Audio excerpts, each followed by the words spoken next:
Hi, we're here with Axel from Graveyard. How you doing? How was your day? Just fine, just fine. Just arrived from Kiel. We took the ferry overnight from Gothenburg. Oh, that's a long ride. Yeah, but it's sleeping cabin, so it's all right. Okay. Rocked at sea. Not tired? No. We've been home for a while. We came home from a US tour about 2.5 weeks ago, and then we had some time off and just taking it easy. Talking about your US tour, I saw, I read some site and that said that Jimmy Page from Led Zeppelin was in the crowd and your New York show. And he, after the show, he bought a lot of merchandise, shirts. Did you meet him or? Yeah, it was kind of. I think it was a spontaneous visit on his part. It was sort of a friend of a friend or something that worked with his assistant. So he came to the show, and I think he watched maybe half the set, but then too many people wanted to take photos, get autographs. So, but before he left, he went down to the merch table and we gave him the albums on vinyl, and then I think he insisted on paying for a tour T-shirt and the gig poster for the day. How was it feeling? Because everybody knows Jimmy Page and he's a legend. And I don't know, are you a big Led Zeppelin fan also? I mean, who isn't? It's no way to get around them. I mean, they're such a monumental part of rock history. So I was, yeah. I peeked out the dressing room door and I saw him like, oh fuck, he's here. So that, I guess we all kind of got a bit nervous, but at the same time I think it's kind of sparked us to do a better show, because we'd been there for 5 weeks and kind of run down after that, and so that I don't know, kind of tried a bit harder. It was pretty weird to look down on your drums and play the song and then look up and there's Jimmy Page watching you, and you look down and it's like, ah. Of course, because what band doesn't want to see it? It was kind of being thrown. You know how people say that, like, if you fall off a bridge or something, or if you know you're gonna die, your life flashes by or something. But it was like looking up and then looking down at the drums. It was more like your musical life flashes by, like before your eyes. Like the first time I picked up my drumsticks and whatnot. So it's, and looking back on the journey you made, like from a dumb teenager to someone who's playing a show where Jimmy Page is at. Well, it does tell something if he comes out to check you guys, so it must be something worth hearing, right? Well, I hope so. I think, yeah. Well, he went down to the merch table, so I guess he thinks we didn't get the chance to meet him because we're all like preparing before.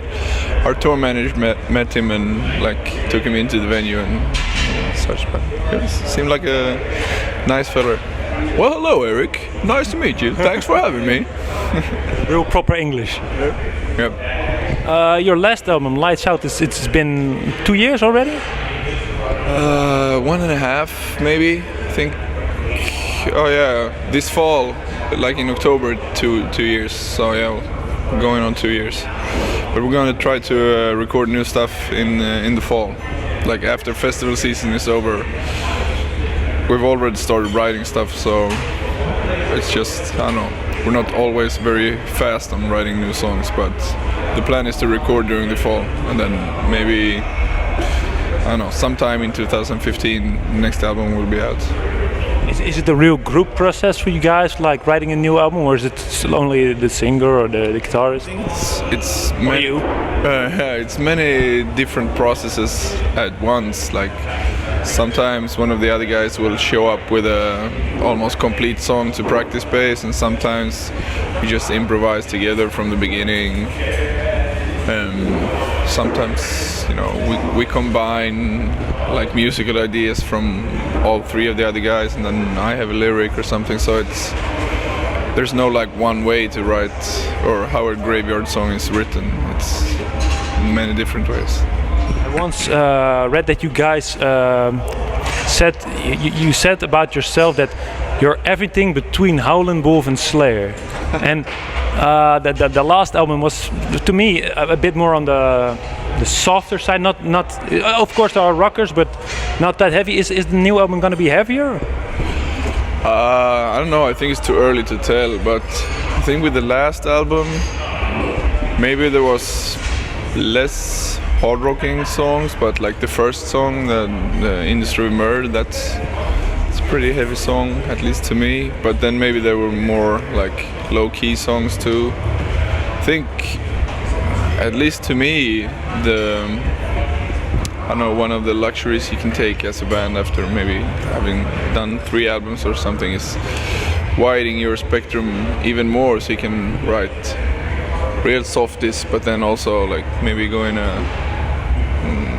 completely other different directions too, like as in real heavy songs also. But I think it's too early to tell. But I don't know. I think people will think it'll sound like Graveyard even if it's soft or heavy. You said like writing harder and softer songs. Is that something you, because it's something I miss in nowadays rock music, it's dynamics. And that's what I like about Graveyard. It has dynamics. It's not only full-on rock assault, but it's also more sensitive stuff. Yeah, I think we're all suckers for dynamics. I really like that. It's like, you know, sometimes people ask me, or like say you go to a concert and you see a doom band, and maybe there will be like 3 doom bands, like real, you know, sometimes people say that we play doom rock or whatever, but I don't think so. But if you go see a proper doom rock band and then there's 3 doom rock bands on the same bill that night, I get fed up. Like if I go to see the first band, I won't have, like, my concentration span isn't good enough to have like energy left for the last band. So I'd rather see like a, you know, grindcore band open, and then maybe just like regular rock, and then a doom band to, you know, it's like everyone loves birthday cake, but you don't want to eat birthday cake for a week. So I think that's. But sometimes if you eat a really good birthday cake, that might be a proper taste explosion. So I'm not saying that bands that don't have dynamics are bad bands, but I just like dynamics. And you know, when I listen to music, I can listen to a Slayer album, and then I can listen to like folky jazz. And some bands, I mean, I'm not trying to say. I'm trying to say that that bands that don't have dynamics can be awesome birthday cakes. I don't know. I kind of got lost in my train of thought there, but I think it's funny because when I listen to you guys, I think more of like not particularly what you said, a doom metal, or more like a hard rock, hard blues rock.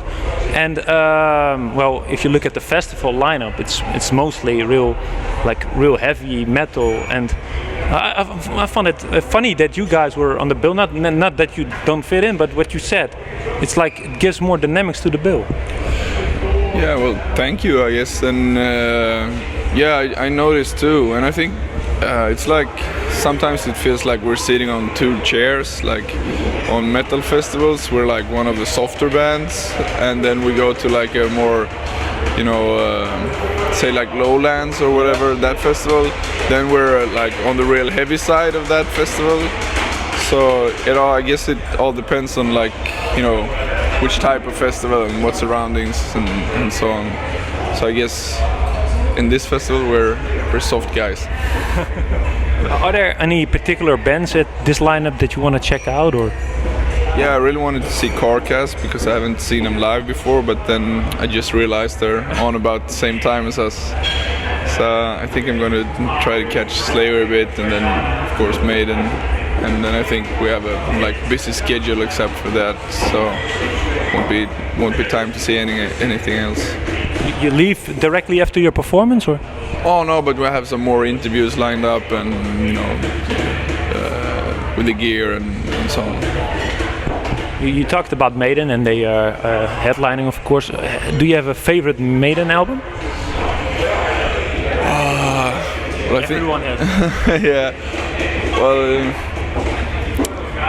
I guess it'll be Killers probably. That's my favorite too. Yeah, I like the production more, and I'm kind of sensitive to production, and I like I'm not the biggest Iron Maiden fan, but I mean everyone loves Iron Maiden too.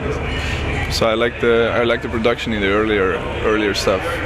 Do you do a lot of the production on your own albums too? Oh no, I have a lot of opinions, but we have a producer for that because I don't have I think none of us have the concentration span it takes to to turn all the knobs in the right way to make it sound good. But I don't know. I'm hoping we will experiment a bit more on this album and maybe try to do a better pre-production in our practice space. So we'll come out of it with have a more clear idea of what it's going to be like when we get into a proper studio. And you said you also write on the road. Is it for you difficult to write songs on the road, or are you more like an inside person want to write? I don't think we write much at all on the road. A riff here and there, and maybe like just one or two phrases for the lyrics, but we hardly write anything on the road at all.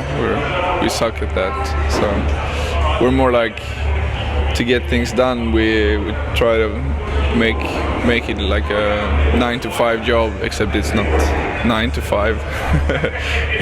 But that's not the times a day we rehearse, but so go to practice space every day and work on songs and try to get it done. So you said the album is going to be early 2015?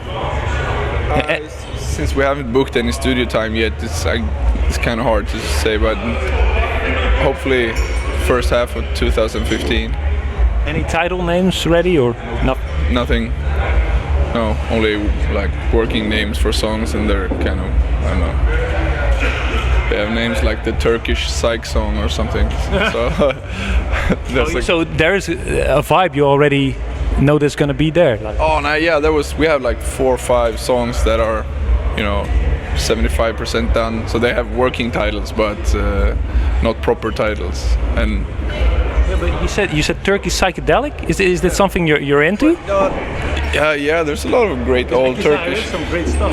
Yeah, now I forgot his name. There's like one really Erkan Koray, I think his name is, the Turkish psych guy. But a lot of times we joke around with the working titles too, so might not even be like